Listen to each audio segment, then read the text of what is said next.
yeah, just that, you can feel like you're going a bit insane when you're working on an idea. You don't even know if it has legs yet, and it can also make you feel really narcissistic because you're having to be quite introverted. You're mining your life for stories, and sometimes you think, God, who am I to be doing this? Who the hell do I think I am to be, making stuff at all?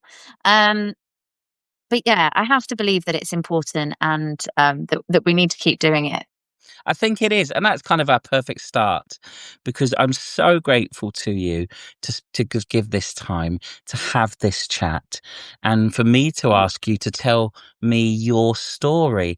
I'm not going to introduce you because that's for you to do, because I want to hear it from your point of view. What I will say is, um, I've seen not the full piece. I've seen two big chunky extracts of your work, and it was mesmeric, and it was fascinating and intriguing. I saw extracts of a piece called Gobbess. We'll get to that, but before you tell me your story, who are you and what do you do? I'm Naomi Wood, and I'm a spoken word performer and a theatre maker, and I have dabbled a lot in circus arts. So I suppose circus skills was like my gateway drug to performance. I was really captivated by the childlike imagination and playfulness of running away with the circus, like a lot of people. So I suppose that's what I started learning first. And I'd always been a writer, but it had been a private practice, and I'd never really thought about performing my poems and short stories. It had always been, a kind of cathartic, personal sort of journaling thing. Ever since I was a kid, I knew I wanted to write stories and be a writer, but I always imagined that would be like being an author or something. So then got involved in all this circus stuff, and yeah, I guess just like there's something magical, well, I don't need to tell you, about being on stage and having to truly live in the moment. I'm quite an anxious person. I ruminate a lot, have, like lots of people, a complicated relationship with mental health. And I realized there's something really powerful that happens for me, but maybe also hopefully people watching, when I'm, I call it keeping the gods in flight. We have to I think I got it from a folk song by Martha Tilston, actually. And it's like, there's something about really having to be very present and living in the moment. So yeah, I sort of have started performing poetry in 2018. And it was really scary because there were no props, no costumes, no grand theatrics. It was just a microphone and my words. And I remember thinking like, oh, wow, this is scary. Like, I have to explore this. What's all this about? And then I wrote the true story. Gobbess is a true story based on my life in 2023. And I thought I would just do it as a one-off performance, because I kept telling this story to people at gigs, to friends, whatever. And I was like, I think I have to share this. But I thought it would only be the one time. And actually, I've ended up touring it for the last 2 years, and it's been so fun. And yeah, it brings together spoken word and aerial hoop. And it's the story of how I started on this strange journey towards making things and making a fool of myself. But it's such a beautiful combination. I mean, I have such admiration. I mean, irrelevant the physicality of what you do. To me, that's never in my wheelhouse. It's just incredible skills, and that you demonstrate that. But at the same time, you're delivering and a very powerful, impassioned, poetic, that autobiography comes through, and it was really engaging. But because I'm not a writer, I tell other people's stories, but I'm getting drawn towards expression. And like you, I'm very anxious. Everyone sees me as a very very confident person. That's because they see Gav. But actually, Yeah. I'm Gavin, and Gavin is a very shy, quiet boy. Gav is the performer, and I kind of could smell that a bit in what you were doing. So, can you tell me that first time you spoke out loud, and did you do it with the aerial? Oh no, the first time when I started performing poetry, they were two very distinct things, two very separate worlds, actually. I was doing these cabaret shows, And I would say I've never been a good aerialist. I'm fascinated by the circus and aerial, but I was never a flexible or gymnastic person. I came to aerial really late. I was about 26, 27, So and old. So old. but it's old to be doing, something like that, I think, maybe, or at least it just didn't come naturally to me. But I suppose that's the kind of guiding light of my whole creative journey, is I don't think any of it comes that naturally to me. I'm not a very gregarious, charismatic, confident person either. I'm also anxious, shy, a loner, neurodivergent. So it's like a bit of a dichotomy with these two things. So none of it is easy, but therein lies the transformation. So yeah, originally I was keeping these two things very separate. It felt like the internal world and then the kind of the physical world, in a way, with the aerial. And it was only when I started telling the story of Gobbess and writing this true story and wanting to get it out there in the world that I wanted to bring the two together. And I didn't really know if it could work. And I'm sure it's not an original concept. I'm sure there's other people doing poetry and aerial. I've not seen it. And neither of you. I think it's pretty original. Own it. Even if it's new to you, it came from you, didn't it? So that's brilliant.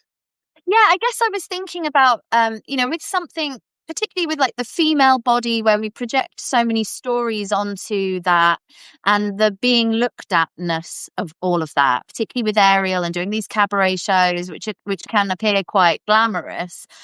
I was interested in, okay, so you're like this, you're silent. No one knows what you're thinking, and how can I bring the poetry with like towards that as well, so that it might be you're dangling upside down, thinking about how can I do this thing, and how can I reach and stretch, and how can I become something. So yeah, like bringing the internal monologue to the physical performance felt quite important.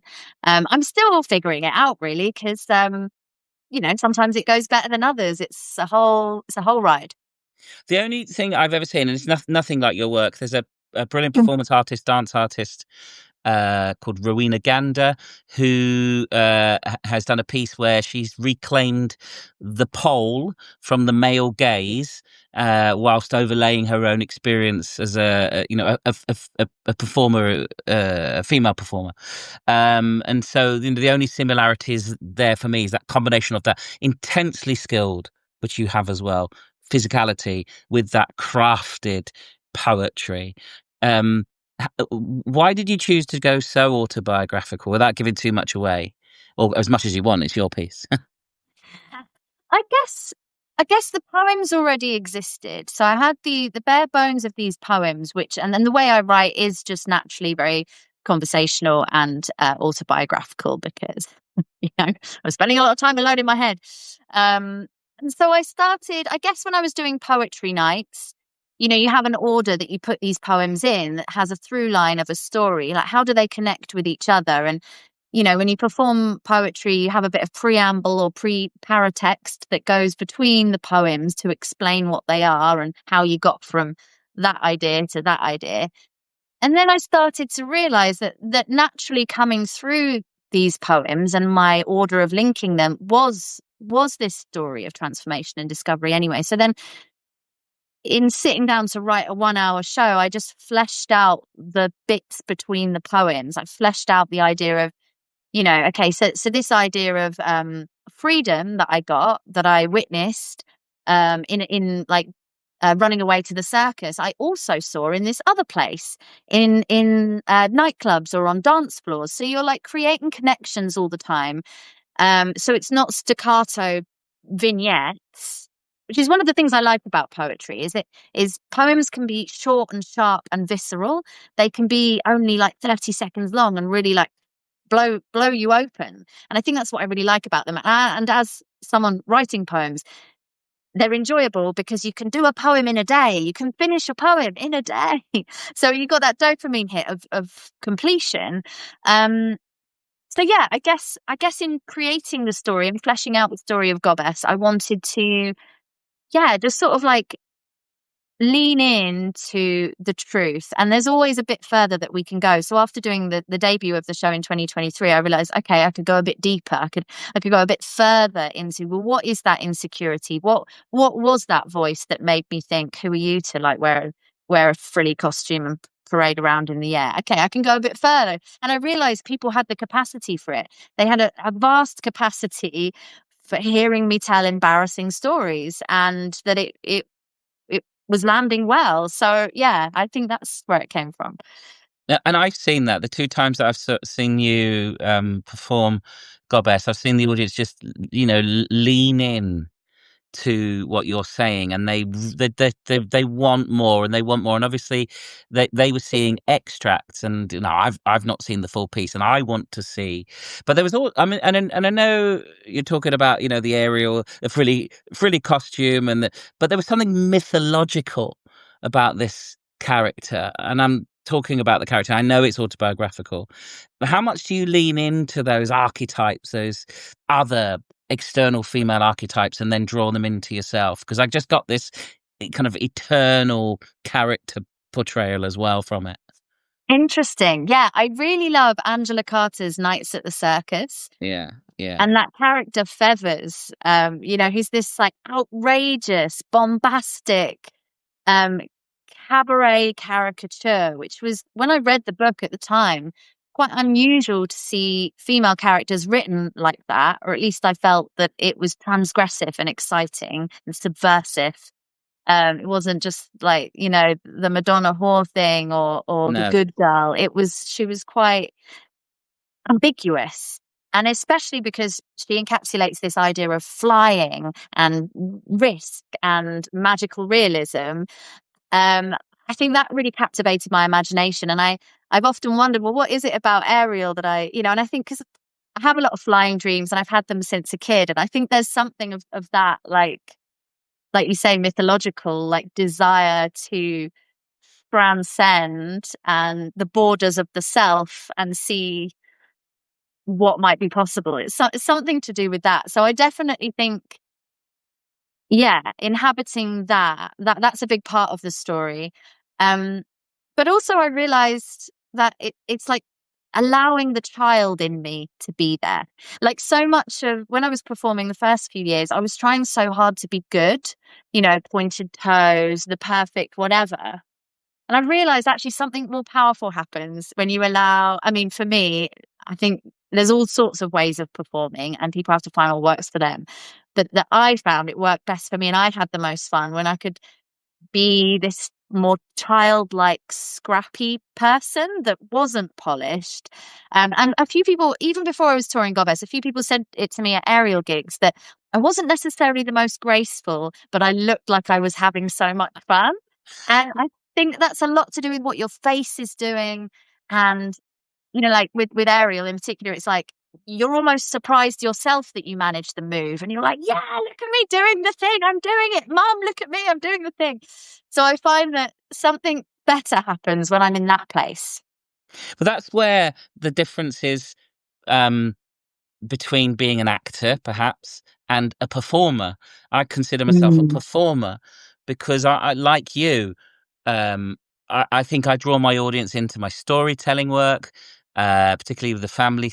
When the audience can see I'm having a good time, and because I have a lot of interaction, I think whilst yours isn't necessarily an interactive piece, it's a direct connection. We're really, really connected to you, and there is an element of risk. And then we always like to see people portray skills. So yeah, being drawn into the world by being both this elemental performer, because you're a fool as well as the flying fairy, and as well as the philosopher, but you're also hanging upside down. And so we're kind of like, as an audience, we're still kind of on the edge of our seats. So you're still bringing that sense of the circus. I want to go back round to something you were saying, because it's something I think about a lot, about that. And I heard it in a podcast recently, and I read it in a good few things. I'm reading a lot of work from neurodivergent performers, being one myself, that we retain calm and control by being in the spotlight, literally and otherwise. That's where we find our peace. are you, when you're hanging upside down, remembering your next line in a semi autobiographical piece, is that when you're at your most calm? If I would say I'm at my most calm when I'm performing. Um, but there is something of having to be very, very present. I was reading something earlier that was talking about this, and I've noticed it with poetry recitals, for example. You can learn your poem and you can regurgitate it, but if you're just remembering the words, it's a flat performance. You have to be alive in the story of it again, as if it's, you have to be in the feeling of it like it's happening for the first time. Because I've done that before where I've just trotted out the words and I've felt flat and it's landed flat and it's just words then. You have to be in the moment. And I think as a ruminator and an overthinker, something about being forced to be very, very present is healing. I would say calm, but yeah. Maybe it's the wrong word. For me, it's like being, I'm not a surfer, and I think you are, to me, it's like being at the tip of the wave. I imagine being Yeah. at great peace, but I know that there's this concrete wall of water behind me. Everything can drown me. But if I get the balance right, I'm looking out across the beach and the sky and the water. If I get it, doesn't happen all the time. It doesn't happen very often. It doesn't happen for a complete show.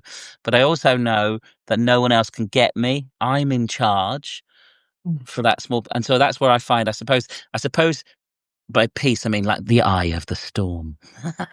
Yeah. um, I'd Oh, like to, true. That's I'd like beautiful. What a lovely way of putting it. And actually, to get a bit philosophical, it makes me think that there's something of the fact that because life is chaos and impermanence, right? And we're all pretending that we're not going to die one day and that things are somehow in our control. And somehow with live performance, we are looking it in the eye and going, chaos. Anything could happen right now. What am I going to do with this precious time? and for most of the time the audience can't imagine how we do what we do or why we do what we do. And again, as a very anxious, very uncertain person, I both despise and crave those moments. But I do, again, of course, I fold myself in half by finding myself disgusting that this is what I want to do. You approach it different. People ask me what I do. I say it rather inappropriately. I sometimes show off to kids for cash. But I want to lean into a couple of things, if I may. And there's a lovely group of people here, and there'll be chance for them to ask you questions and talk to you as well. And we want to hear from you. But I want to talk about two particular things, if I may. One is about you as a touring and a solo, I understand, as a solo touring artist, your experience of that. And the other is I want to ask you about some of the, because I've really lent into poetry and live poetry, going to see poetry. In fact, I think I saw one of the greatest pieces of art I've ever seen in my life this year, which was a poetry performance. But so I want to talk about that. So as a solo performer, tell us a bit about what you do. You're touring this show, you go out, you're on your own. What's that like? I guess it's always the way I've done it. So I don't really know any different. But what I will say is I have been thinking a lot about my process recently, and I think because I'm an only child, I was an only child. I mean, I'm obviously not a child now. I was an only child, and I think there's something of like learning to play alone that is quite embedded in me, and I'm also probably a control freak. But yeah, it has been interesting at times because I have a little camper van that I tour around in, and that's been really helpful because I've obviously got a lot of, as you know, because you've helped me lug it all back to the van, a lot of props and a lot of kit with the aerial rig and everything. And I love that sense of freedom of being on the road and going town to town, staying in unusual places. But with that, it is like surfing, right? The highs and the lows. It can feel amazing when the show goes really well and you feel really self-sufficient and that you are in charge of your own destiny and you're seeing parts of the country you've never seen before. But then, if a show doesn't go so well, something didn't land, or I mean, it can be anything. As we know, this is chaos and impermanence, and or you find yourself going over and over and over. If only I'd done that. If only I'd done. I was, should have thought more about that. The way I laid the room out, the seating plan, and actually the sound went wrong, and kind of ruminating. I do sometimes envy people that tour as a team who have each other to hold them in that uncertainty and give them a level of I don't know, just comfort, I guess, around that. Reassurance.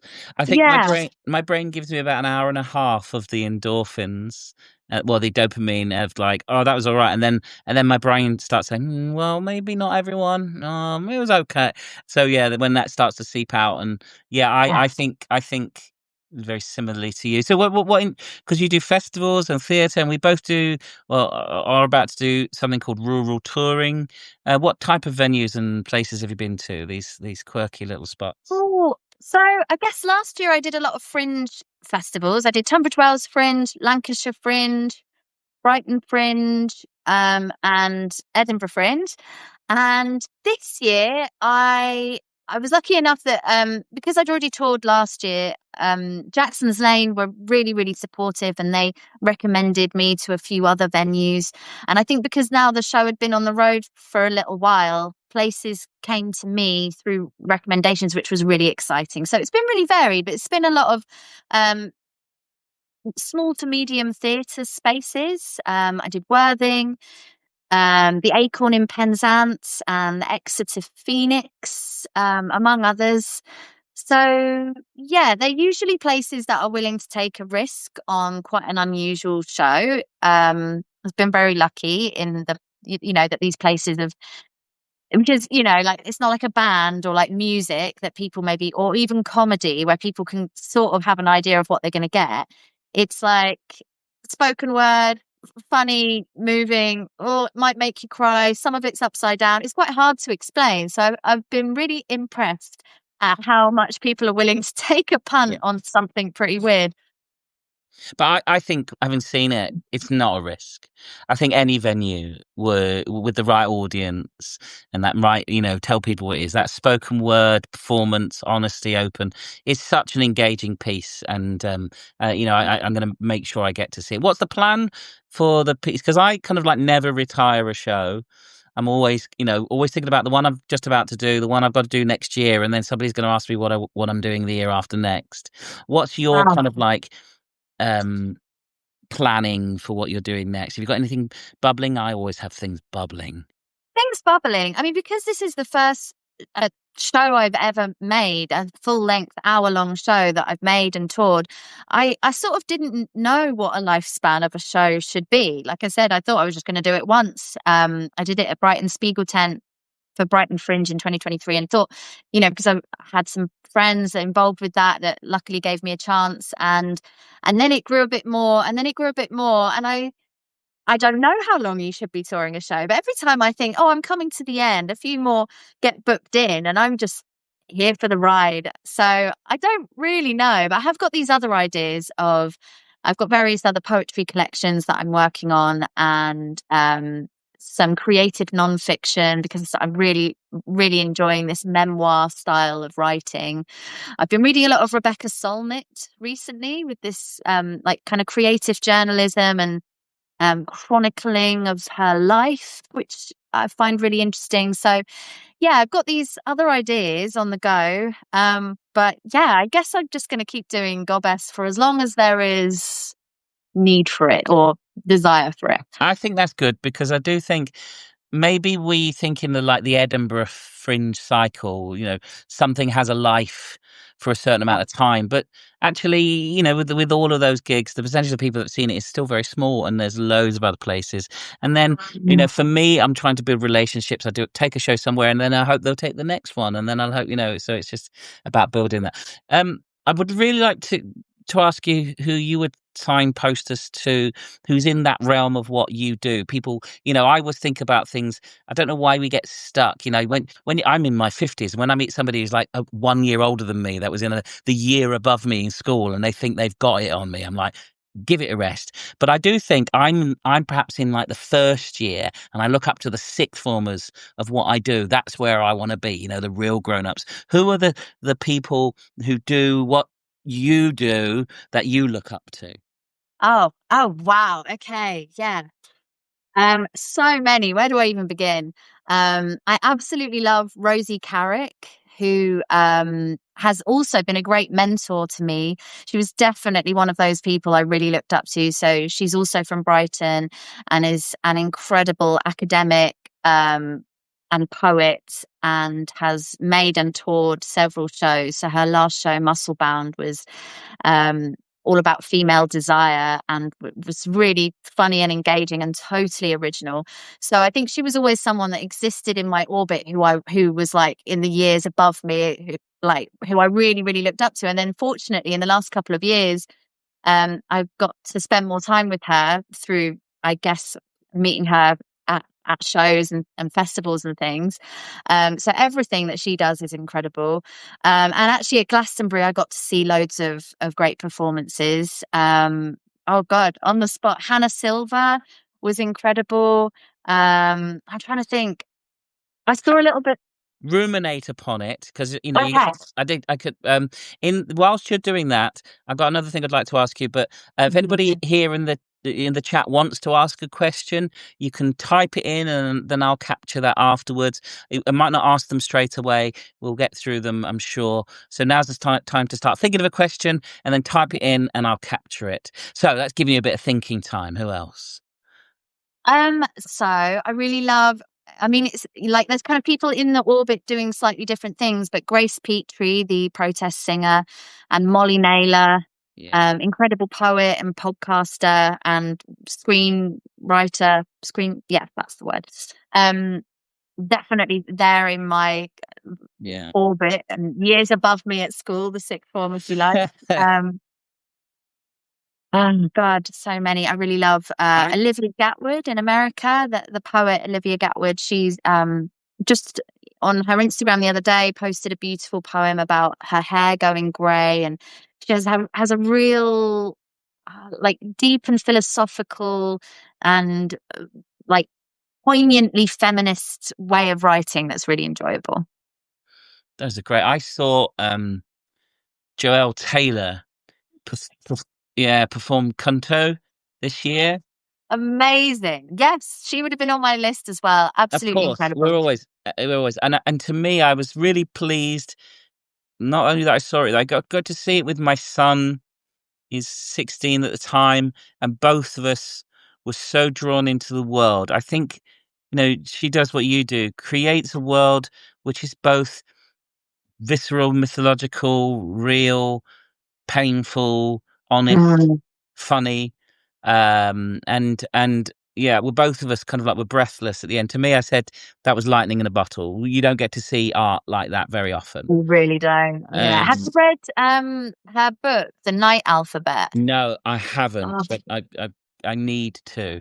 It's so good. I honestly was like, I don't even know what to call the genre of that. That was just its own thing. Kay Tempest, obviously, as well. Got to see them at Glastonbury a couple of times this year. Just wow, so raw, so real.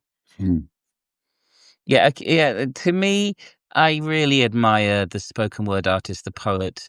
As I said to you, I was listening to a BBC Sounds special, only a half an hour on R.S. Thomas, who's a poet that I studied in A level and really didn't touch me. Then returned to when I got to close to the age of when he was writing them, and suddenly it's like everyone was a bolt in my heart. And then today it was about him and actually his wife, who he perhaps overshadowed unnecessarily, and it was very, very moving. So I'm leaning more towards poetry, and I've got Robin Ince coming up, who's he's also shifted across from all the things he does into, and is now published his first piece of poetry. Do you write every day? Well, I run a lot of creative writing workshops, and for years I've been telling everyone in my writing workshops to write every day, and not doing it myself. Absolutely failing on that score. But at the start of this year, my incredible friend Aflo the poet said to me at a gig that they had been writing every day and that some real magic had come out of it. So I committed to doing it. And I have had a few days here and there, obviously, like at Glastonbury or whatever, where I didn't write, busy doing other things, having a lovely time and cavorting around. But actually, it has made a difference. And sometimes it's only 5 or 10 minutes, and sometimes it's real dross. There's nothing good about it. But I see it a bit like, and I really love Mary Oliver. and she wrote all these amazing essays on the creative process and how she sees the world and sees her writing. And I really like that she talks about the muscle of the artist. And I really feel like doing just 5 minutes a day is like doing your repetitions. It's boring sometimes. It's annoying. You can't be bothered. But your muscle only grows stronger if you put in the repetitions and the time. So Lem Sisse, doesn't he? He tries every day with a quatrain, and then ended up with a book and a piece and his first live. He's actually a poet who wants to transition, I think, into stand-up comedy. But again, not all of his pieces he publishes out every day. He considers to be of the highest quality, but he's written it and it's going out there, and now it's time, stretch the muscles. And again, now's a chance if you want to ask Naomi any questions, you could pop them in. Now, I did ask you this. I'll give you a bit of time to think about this. I say this every time. I don't believe in the notion of the guilty pleasure. I think there's a cultural snobbery. And there's the notion of high art and low art. I think even, people work really hard to make what they make, and then we kind of categorize it in a way. But what's your comfort place? What's your digestive biscuit dunked? What's your where do you go to that makes you go? I love a podcast. I absolutely love having chattery friends constantly in my ear. I actually think I listen to more podcasts now than I do music. But I love Memory Lane with Jen Brister and Kerry Godlingman. So they get comedians on, they look at photos from their childhood. What's the other one? Molly Naylor's podcast, which is called Making Trouble, I think. It's all about speaking to artists about the trouble they're having with the things they're making. And I find that really comforting because you're like, it's not just me. And they cover things like, writer's block or finances or like self-promotion, like things that we're all having to deal with all the time. And it's really, really helpful. And House of Fail, I really love that podcast. So it's like, quite celebrity people come on and talk about their 3 biggest failures. And it's just so interesting. So those are my comfort things. I really love the OA as well as a TV show. Only 2 seasons. Is it 2 seasons, 3 seasons? Anyway, the OA is brilliant. Why? Because that's been on my list to watch and I've not got round to it. I don't even know where to begin. It's supernatural. It's so strange. It's meta. You have more questions afterwards. I don't know that anyone's done anything else quite like it. Right. I'm moving it up the list. I think Collie K doesn't have a question, but they said they'd like to say how refreshing it has been to listen to. That's nice. And I always think it is great to listen to someone talking with such passion, and also, we in what we do, we very rarely get a chance, other than kind of like the hard sell, which is horrible, isn't it? It's disgusting. And we met at networking events, and I find them, just the worst thing in the world, but also necessary, and ultimately they lead to work. But it's just always so refreshing to hear someone talk about what they do, even if inside, when I'm doing it, I'm thinking, oh my God, I'm disgusting. Why does anyone want to hear this? But I reflect that. It was really interesting. Claire, it says, sorry, what was that OA? Yeah, it's just on Netflix. It's called The OA. Look it up. It's like a sort of sci-fi, magical, realist, fictionalized wonderment. Yeah, add the Night Alphabet to your library list. Has anybody else read The Night Alphabet? What genre would you put it in? My children got me a signed copy of Conto for my birthday, and because I think I'm around the same age as Joelle Taylor, but they're very different. I did not spend my 80s in the lesbian bars of Soho, but I did live in London and was aware of attitudes and violence, verbal and physical and otherwise, towards women and towards marginalised societies. And, as I sat in my South East London council estate, kind of like hermetically sealed, even though I was in like this horrible part of London. I only went out to go to my youth theatre, but I was very aware, and to hear it so viscerally performed with such power, it was beautiful. So I'm going to read that Night Alphabet. I have to, and then maybe I'll ask her to come on there. Yes. Oh God, yeah, do it. That would be incredible. She's good. What have you got on a minute? What are you looking forward to? Oh, well, I have a show on the 2nd of October at SpArC Theatre in Bishop's Castle. That's with Arts Alive, and I'm really excited about that. That's in the evening, and tickets are available via Arts Alive or SpArC Theatre. And then, so that's October 2nd. And then I've got a gig with Nest Collective in November, so I'm really looking forward to that. And yeah, that's sort of it for now, but who knows what will happen next? Enough. Yeah. Well, lots of things I hope will happen. I do hope more people get to see Gobbess. I do hope, not only just within the rural touring schemes, I just think it's such a unique, powerful, thoughtful, funny, important piece. But also beyond. It's just, you got that. You can do a bit of circus and go to the theatre and hear spoken word. You're a triple threat. No, absolutely. Thank you for your time. It has been absolutely delightful. It's been really fun. I've really enjoyed talking to you, and Good. it's interesting to hear that you went to youth theatre. I'd love to know more about that. That's really interesting. I want to know what. That's where I discuss my youth theatre. I'll tell you. Well, can I tell you quickly, even though this is about you? Yeah, no, please. Yeah. I'll tell you quickly. My mum came back from seeing a panto, and I still don't know why I didn't go with her. And said, "I've signed you up for youth theatre," and I just had a meltdown. I was like, "That's a no. That's a no. Don't you ever do that." I think it was about 12 or 13 or whatever. And then I went on day one. There was a really strong performer who just made me feel so like, oh my, this is never for me. They were really powerful. And we did a classic Alan Ayckbourn youth theatre play called Ernie's Incredible Hallucinations. And that powerful performer who was there, same age as me, maybe a year younger, was Jude Law. So you can't compare yourself to someone as skilled as that. But it became the making of me. Really, it became where the mask of Gav Cross appeared. And I loved it, and so and then I moved sideways steps. But I had a meet up recently with someone who was in my youth theatre, and they've just commissioned me for a week of exploratory work to create a new piece of family theatre in Basingstoke next year. So and having also run youth theatres and things, it really makes me sad that youth theatres, youth orchestras, and there's discussion on my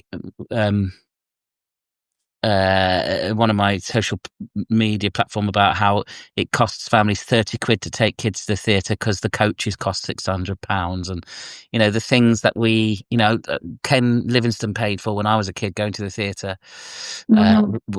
kids today just don't get. Where are they've all gone. So I hope something changes. Yeah, that's were you a youth theatre kid? I did do it briefly when I was a teenager. I came to it a bit later. I think I was more like 15, the only actor in the village, Barry says. I came to it later, but I never quite found my way with it. I think like a lot of things, I've just had to like muddle through on my own and figure out like my own version of it. But I loved it. There was something of that all singing, all dancing, like community spirit that I really appreciated. Yeah, it was a lovely thing, and you say there's some lifelong friendships, and it was just that exposure to an opportunity. You can't imagine something if you haven't seen it, and so that's why the arts in schools just gives people, whether that be writing but for more than just kind of study. It's like the joy of it all. Yeah, for fun, like, writing exercises so kids can actually exercise their own imagination and not just study dry, dusty text. Yeah, and I mean, I think a lot of what I do is about finding interesting twists in the things for me. If my brain goes, oh, that's interesting, then I hope that others will find the same. Now that leads me very nicely into talking about next week's guests. Can I tell you about them, Naomi, for a moment? Please do, yeah. You don't need to. Lamp House Theatre. And Lamp House Theatre, I can confidently describe as idiots. They're absolutely idiots. Now, I'm trying to tour next year The War of the Worlds, an abridged version of H.G. Wells' texts. They've already toured The War of the Worlds on a budget. Frankenstein on a budget. Journey to the Centre of the Earth. They're clowns. They're fools. Their shows are chaotic and stupid and so funny. Two incredible performers and a company that is just constantly. And it's all cardboard and bed sheets and just brilliant comedy. So that's next week, Lamp House Theatre. And then Black Liver, who you was on the same day we were there. They're just, they've got sickening talents like you. They can play. Oh, thank you, Barry. There's a link to Lamp House Theatre there. They have sickening talents like you with aerial and words, and they with music, and they're funny.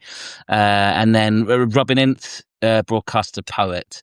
And so then I've got some more people lined up after that. Exciting. You've told me your story. Thank you so much. Thank you so much. I've really enjoyed it, Gav. Thank you so much. Good luck to you. I'll speak to you soon. You take care. There you go. Bye now. Ah, what a fantastic. Thank you. Thank you. Thank you for being here, audience, lovely audience. I hope you found that interesting.